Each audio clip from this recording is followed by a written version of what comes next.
Hello again.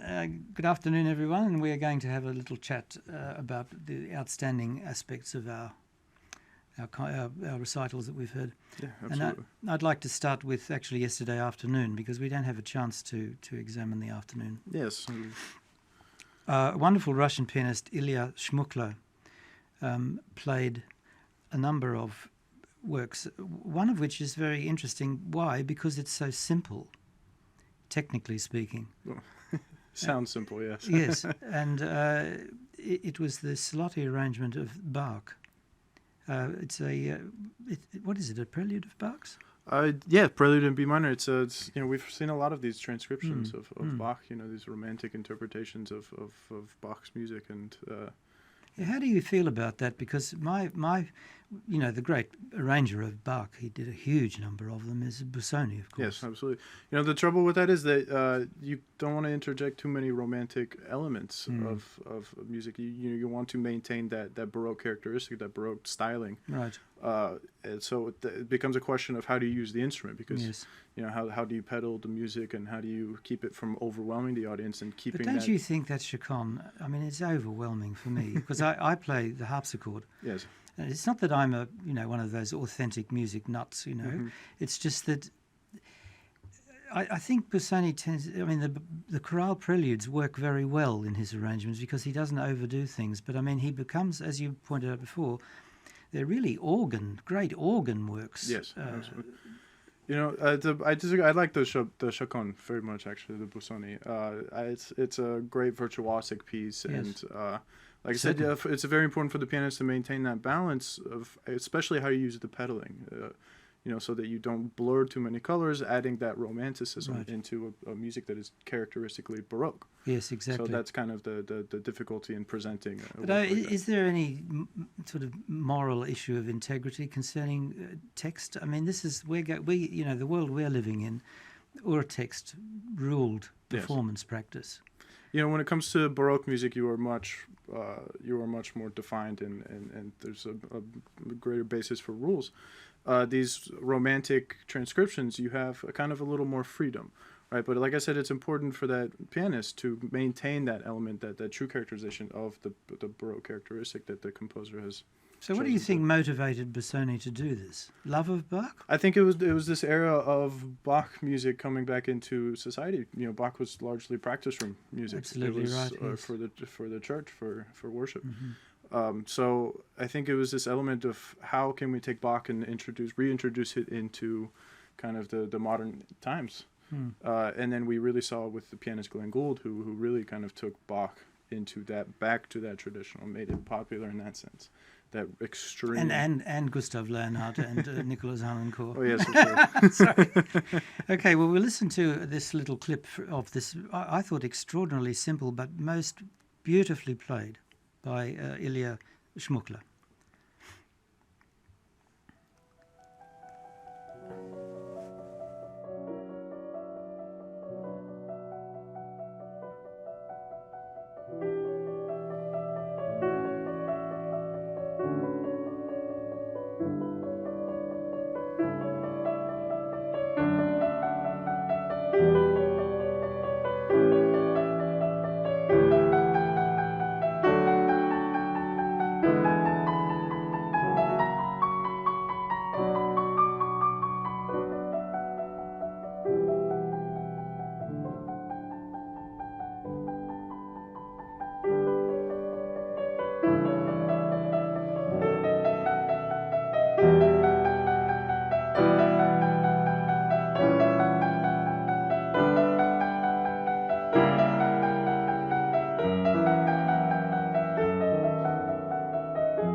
Yes, because he actually went on to play Gaspard de la Nuit of Ravel in the most spectacularly virtuosic manner. Really, really, it was absolutely stunning. But I chose that clip for a specific reason.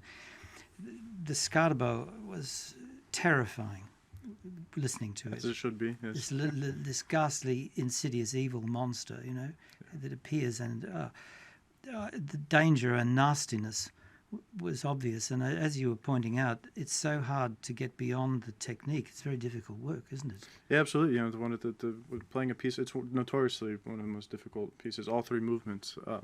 So it's the essence of the music is really to get beyond the technical challenges of the music, so that you can comfortably relate your characterization of the music to the audience, and that's I think he did that very well. Okay, and later in the afternoon, the last was Moju, yes. Yes. And of course, the moment he walked onto the stage, I knew that this was going to be an individualistic way of looking at music. It seems silly, but hair is very important. Often people remember the hair of musicians rather than their playing. Yes, you know, notoriously girls would take pieces of Liszt's hair, you know, home with them when he would come visit. Well, when these descriptions of Paderewski, often the Paderewski description are of his hair. Yes, yeah, absolutely. Yeah. Anyway, he played the poem of Scriabin, which was very, very beautifully done. But then he went on to Opus 101 of Beethoven, and I was very interested to see what he would do with this. And he recreated it, really. He clearly had given it a great deal of thought. And I mean, you know, you tend to have standard versions of things in your mind. Opus 101 for me is Alfred Brendel, Wilhelm Backhaus, Schnabel. And then when somebody moves out of that, you think, well, how far can they actually move without distorting the music? Absolutely. That's kind of the danger with playing these popular works, is that you know there's such a cliche to playing any Beethoven sonata. People and they're very particular. Yes. There's a very academic sense to playing, especially works of Beethoven. Right. And so when you do try to venture out and try to reinterpret or at least add your own stylistic, there's quite a danger there. And I think he executed it very well. I think it's also important to note the choice of piano that he used, and he used the Yamaha piano, which is a much brighter sound. I would like to see the Yamaha used more, especially in the works of Liszt, because it has this kind of raw, drier, brighter sound that I think worked for his interpretation. Worked perfectly for the Beethoven. Well, let's listen to the opening of the Beethoven, shall we?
Yes, I think what's so interesting about that is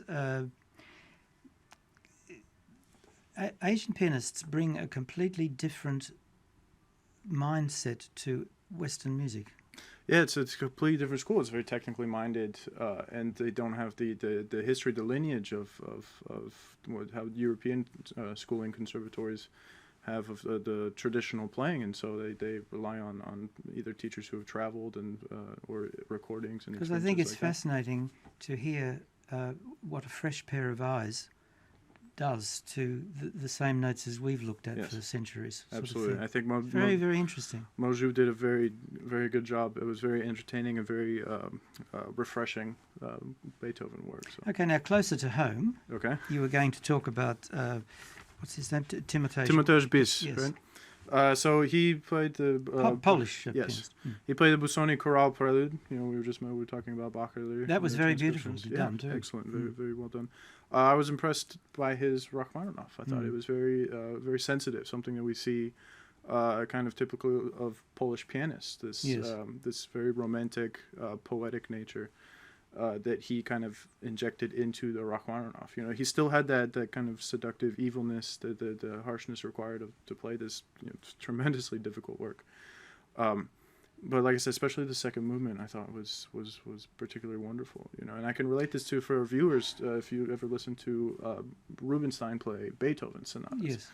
That's kind of the most typical example I can think of Polish interpreting romantic works like that. So I'd never thought of this. I thought that the Polish interpretations would have been conventionally romantic. Well, conventionally romantic, yes, but there's, like I said, it's just it's a slight sensibility, poeticness. I think comes from maybe studying a lot of the Chopin music and the Polish composers. They grew up in Poland, so that was kind of what stood out to me about his playing.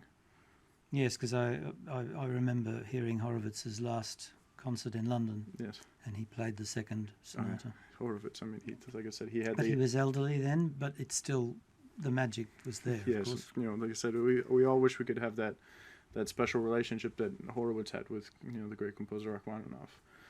So he had that advantage of directly working with the composer. So unfortunately, we don't have that. We can't go talk to Rachmaninoff and ask him. No, there's that wonderful story that Rachmaninoff said after he had heard Horowitz play the third piano concerto. Oh yes. He fell upon it like a tiger, he said. And he also says it's no longer my music. This is Horowitz's music. So it's. Anyway, let's listen to a little of Timoteusz Bis in the second movement. Yes.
Now I know why I didn't become a great pianist.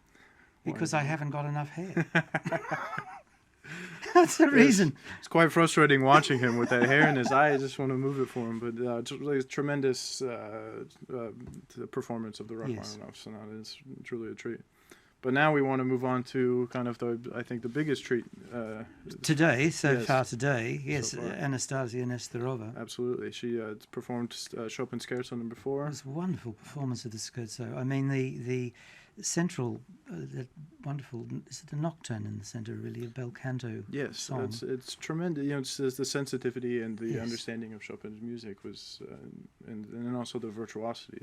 And then she followed that with a nocturne. What I forgot which one it was. It was a C minor nocturne. Yes, Opus 48, No. 1. Yes, it was unbelievably poetic. Yes, it's also one of the more virtuosic. Yes. Nocturnes. It's you know, it's not what you, when you listen to it, it's not what you think of nocturne. You know, night piece. It has this element of aggression and well, it's they've deep got that emotion. typical Chopin plan, hasn't it, of the angle or the jal, if you want to call it that, in the center of the work. Yes, absolutely. And so it's masterfully played, very poetic, very expressive, and but the treat for this performance was, of course, the Liszt Mephisto Waltz. Yes. Right, and we've heard this a few times so far in the competition, and I think today was by far my favorite. Well, it's obvious that she understands what's going on in that Mephisto Waltz. Yes, the story. The anger and the kind of the depression, the especially in the middle part where you have the poetic sections, you know, you can really feel that angst and when tension. Mephistopheles sort of seduces to go out into the woods to do what, I wonder. And I mean, all of this insidious temptation of the body and the sensual it was present in her performance in the centre. And also the ecstasy of it. Yes. I mean, it was a marvellous performance. We'd heard a number of them, and I think that as we were talking yesterday about this, going into the background of the work.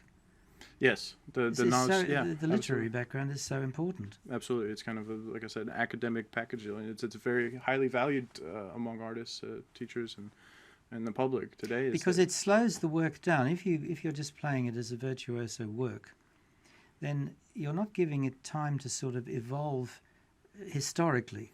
I mean, Liszt was, you were saying, and I agree with you, so much of his music was programmatic. Yes.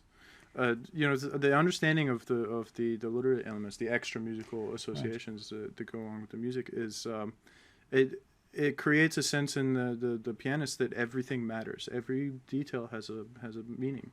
And if you can play with that kind of attitude, that kind of mindset, or prepare when you start working on something like this, it conveys very naturally to the audience. You know, every phrase has meaning. Well, also, and I think what pianists forget is that the audience are not as familiar with the work that they're hearing as the pianist is, and the pianist has to give them time to follow the harmonies and what's actually happening in the music. You have to let time for audience to think. Yes, they need more time than you do. Yes, there's a kind of, with the adrenaline pumping on stage, the time is very kind of condensed for the performer, and so it's so tough to slow down. I remember Rubinstein.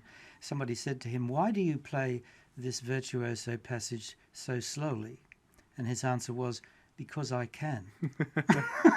There's a lot of pianists who, in order to kind of circumvent this idea of condensed time, they actually physically count, in their head, so that so like I said, you lose kind of perception of time, and so that can be helpful as well. But with listening to Anastasia, I didn't have any kind of that superficial feeling. We've just been told this. Yeah. We've got to stop talking and let her play. Okay, so we'll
I didn't want it to stop. I could listen to that all day. I could listen to the thing, the whole thing. It was on YouTube, of course. So, if any of you are watching, you really must listen to that if you've missed it. Absolutely.